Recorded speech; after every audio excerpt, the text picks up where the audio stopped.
स्वागत है आपका मेरे ब्लॉग में। और आज मेरे पास है ये स्कॉर्पियो एन और इसमें कस्टमर की कंप्लेंट है क्लस्टोमीटर ओबीडी लाइट ग्लोइंग इन क्लस्टोमीटर।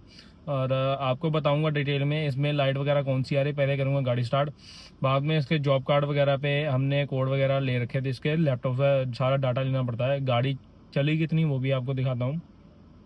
और चेक इंजन लाइट आ रही है और सारी डिटेल में आपको बताता हूँ क्यों आ रही है, इसमें पार्ट वगैरह क्यों चेंज होएंगे, कौन सा पार्ट चेंज होएगा, उसका कॉस्ट वगैरह कितनी है और कैसे कैसे सारे रिप्लेस करने हैं। और सबसे पहले दिखाता हूँ क्लस्टोमीटर की कंडीशन, उसके बाद आपको जो कोड आ रहा है वो बताऊँगा और पार्ट रिप्लेस करना है वो भी बताऊँगा। फुल वीडियो देखना। सबसे पहले मैंने गाड़ी स्टार्ट करूँगा और फिर आपको दिखाता हूँ इसमें जो लाइट आ रही है कंटिन्यू। गाड़ी का इग्निशन ऑन करेंगे तो कंटिन्यू सारी लाइटें आती है। गाड़ी स्टार्ट की है, इसमें लिखा भी आ गया चेक इंजन सिस्टम और इंजन की लाइट कंटिन्यू आ रही है। लाइट आपको मैंने दिखा दी थी, चेक इंजन लाइट आ रही है। और गाड़ी चली थी 3973 किलोमीटर, गाड़ी थी अपनी नई। और आप देख सकते हो इसमें जो पार्ट चेंज होना है वो होना है ये वाला पार्ट नंबर, ये लिख रखा है। और जो कोड आ रहा है DTC आ रही है P06DA00, ये कोड आ रहा है इसमें गाड़ी में। उस कंडीशन में हम चेंज कर रहे ऑयल पंप और इसमें चेंज होएगा ऑयल पंप। और हम इसका खोलेंगे चैम्बर, ऑयल सम, ऑयल पैन और जो जो अपनी भाषा में जो जो बोलते हैं उसके अकॉर्डिंग मैंने बता दिया। और ऑयल सम खोल के उसके अंदर होता है ऑयल पंप। ऑयल पंप करेंगे रिप्लेस, वो लाता हूँ, उसका बताता हूँ कॉस्ट और कैसे रिप्लेस करना है। बाद में OBD लाइट चली जाती है, सारे डिटेल में आपको बताऊँगा। वीडियो फुल जरूर देखना।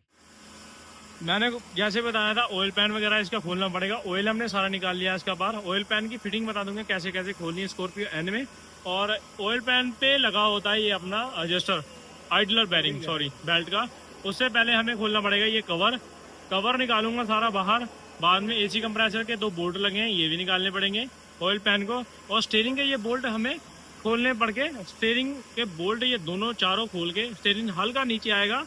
और उससे पहले निकालेंगे कवर, बेल्ट उतारेंगे नीचे की, बैरिंग खोलेंगे और बाकी का कंडीशन आपको बता देता हूँ लाइन वाइज लाइन। और पहले खोलते हैं कवर गाड़ी नीचे करके। कवर खोलने के बाद हमने खोल लिया स्टीयरिंग का बोल्ट, 21 नंबर के 4 बोल्ट हैं वो खोलनी है। स्टीयरिंग हल्का सा ऐसे डाउन आ जाएगा। डाउन इसलिए गया क्योंकि चैम्बर यहाँ से खोलेंगे, बोल्ट भी नहीं खोलेंगे और बाद में दिक्कत करते बोल्ट खोलेंगे, इसलिए स्टीयरिंग पीछे आ गया। बोल्ट को सीधी गोटी लग जाए, चैम्बर नीचे करेंगे तो टच भी नहीं करेगा। अब उसके बाद 2 बोल्ट ये पूरे निकाल देने बाहर AC कंप्रेसर के, ऊपर वाले 2 लूज करने हैं क्योंकि यहाँ पे थोड़ा गैप आ जाए, इसलिए लूज करने हैं। बाकी सारे चैम्बर के बोल्ट खोल दिए हमने, आधे तक तो सारे खोल दिए, ये देख सकते हो आप। और पीछे से ये 8 नंबर के छोटे छोटे बोल्ट हैं लंबे, ये भी खोलने हैं। और हॉजिंग के बोल्ट भी खोलने हैं, 1 2 3 हॉजिंग के ये 3 बोल्ट भी खोलने पड़ेंगे ये वाले। और बाद में चैम्बर, ऐसे तो पूरा चैम्बर बाहर आएगा नहीं, तो कैसे कैसे स्टेप से हमें ये खोलना पड़ेगा वो सारी डिटेल में आपको बताता जाऊंगा।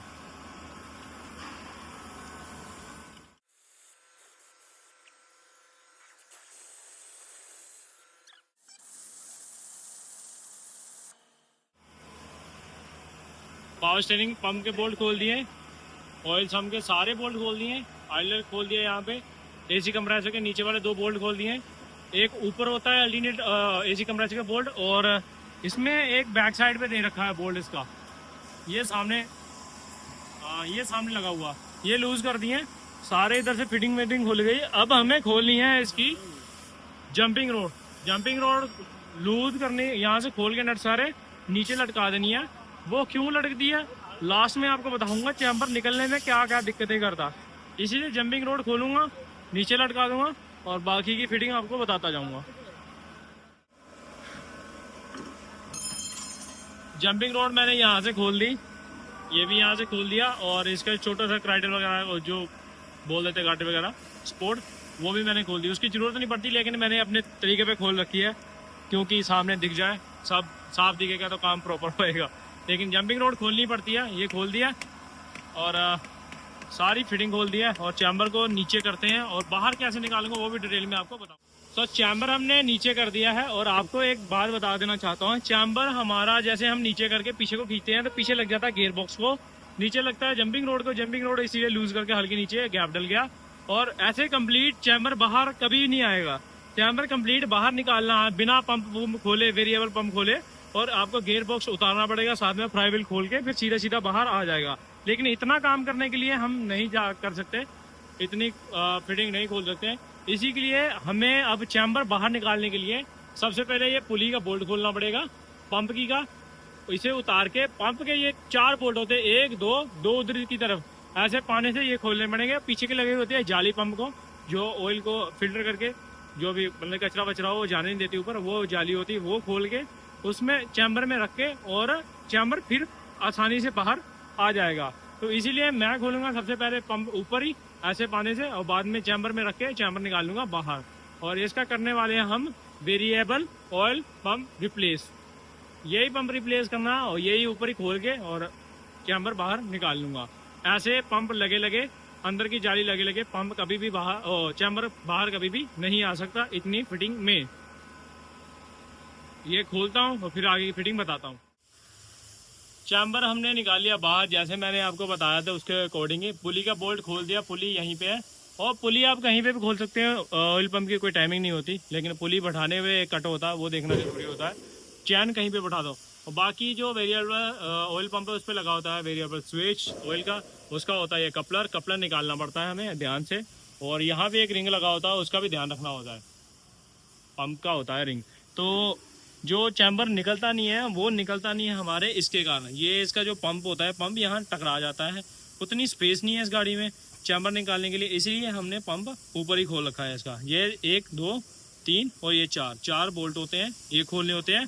तो यहाँ पे एक रिंग लगा था, वो आपको ऊपर बता दिया, यहाँ रिंग का ध्यान रखना होता है। और एक ये जाली का बोल्ट है, यहाँ ऊपर लगी थी वो। तो जाली हमें पुरानी लगानी है, पंप वेरिएबल चेंज करना है, नया लाते हैं पार्ट, और इसका चैम्बर की क्लीनिंग और फेस वगैरह सारा क्लीन करके एनामोड वगैरह बताऊंगा कैसे वगैरह लगानी है, जो भी है। जैसे भी आपको पंप करना है, पंप ऐसे सेम पोजीशन में रखना है, चैम्बर अंदर बैठाना है। एनाबोर्ड भी नहीं लगानी है, एनाबोर्ड बाद में लगानी है, पंप टाइट करने के बाद। पंप टाइट कर देंगे, एनाबोर्ड बाद में ऊपर फेसिंग में लगाएंगे, और ऐसे चैम्बर बैठा के फिट कर देंगे। लगेगा ऐसे ही जैसे हमने खोल रखा है पंप के साथ, और पंप ही ऐसे बैठा के ऊपर चैम्बर चढ़ा के फिर पंप करेंगे टाइट, फिर चैम्बर करेंगे टाइट, ऐसे ही लगेगा। और ये कभी नहीं आ सकता ऐसे बाहर कंप्लीट बिना पंप खोले। आना है तो आपको एडिशनल फिटिंग खोलनी पड़ेगी, फिर आ सकता है। ये तो है नहीं कि कोई निकाल नहीं सकता, निकल सकता है, लेकिन एडिशनल जितनी हमने फिटिंग खोली उससे बावजूद अलग फिटिंग खोलेंगे, और फिर पंप वाले चैम्बर बाहर आएगा विदाउट पंप के। तो पार्ट लाता हूँ, पार्ट का प्राइस बताता हूँ, इसकी क्लीनिंग करता हूँ प्रॉपरली, सारा कुछ दिखा दूंगा आपको, और आप कंडीशन देख सकते हो। तो ये पंप इसीलिए चेंज हो रहा है, इसमें आ रहा था कोड DTC, तो इसीलिए हम कर रहे हैं। पुराना पंप भी ये रहा, ऊपर से सारा क्लीन, और ये नया पंप। और नया पंप निकालना बाहर निकाल दे ऐसे ही, वो करेगा ओपनिंग। और इसका प्राइस है 9,680 रुपये, 9,680। तो ये आया है नया पंप, तो ये डालेंगे, और स्विच इसके साथ ही आता है नया, और कपलर लगा के ऐसे ही जैसे हमने खोला था पंप के रख देंगे ऐसे सीधा सीधा अंदर, और जाली वाली फिट करके चैम्बर ऊपर चढ़ा के पंप लगा के पंप टाइट फुल, और बाद में हल्की हल्की एनामोड लगा के और कर देंगे। सो सारी प्रॉपरली क्लीनिंग वेलिंग हो गई है। और ये नया पंप है, और नए पंप के साथ जाली मैंने लगा दी थी। पंप जाली का एक बोल्ट ये लगता है, 4 बोल्ट इसके पंप के लगेंगे, बाकी गराई लगेगी आगे से। चैम्बर को पूरा ऐसे ही अंदर बैठाऊंगा, पहले टेढ़ा मेढ़ा करके बिना एनामोड के बैठा के, बाद में पंप टाइट करके प्रॉपरली फिक्स करके, बाद में हल्की फुल्की एनामोड लगा के और चैम्बर लगाना पड़ेगा, क्योंकि इसका चैम्बर में एनामोड लगाएंगे और जाता नहीं आसानी से, अंदर की साइड लगेगा नहीं, तो एनामोड सारी उतर जाएगी, तो पंप भी पहले लगेगा नहीं। और ऊपर भी सारी क्लीनिंग कर दी थी मैंने जितनी भी है, आप देख सकते हो। और एक होता है कपलर, ये वाला वेरिएबल पंप पे लगा होता है, वेरिएबल स्विच, और उसका है कपलर। अच्छे से क्लीनिंग कर दी है जितनी हो सकती थी, ज़्यादा ज़्यादा, और उसे लगाता हूँ और दिखाता हूँ आगे का step. Finally guys oil pump वगैरह मैंने नया फिट कर दिया था, और सारी एनाबोर्ड पेस्टिंग वगैरह आप देख सकते हो मैंने लगा दी है। और यहाँ पे एनाबोर्ड सारी हाथ से ही लगानी पड़ती है भाई, क्योंकि चैम्बर प्रॉपर आता नहीं है, इसीलिए आगे पीछे सारी इधर उधर सारी पेस्टिंग एकदम बढ़िया कर दी है। और आप देख ही सकते हो। बाकी फिट करते हैं और जैसे जैसे खोला था वैसे वैसे फिट करते जाते हैं, और बाद में इसकी DTC वगैरह लास्ट में क्लियर करके आपको दिखा देता हूँ।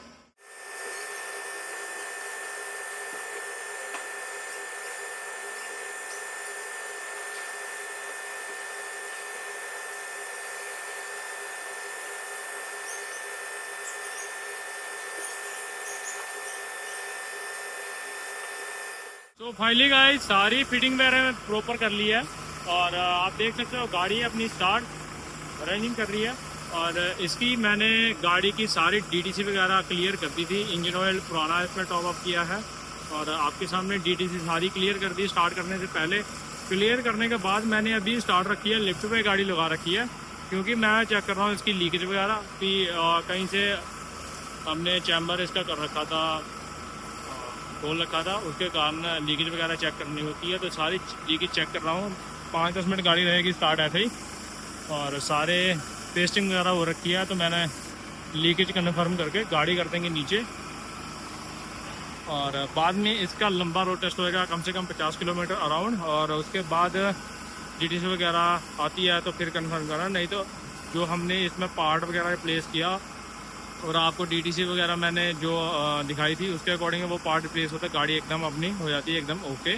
तो वो DTC आती है तो आप अपनी गाड़ी में ये पार्ट वगैरह रिप्लेस करवा सकते हो, ऑयल पम्प।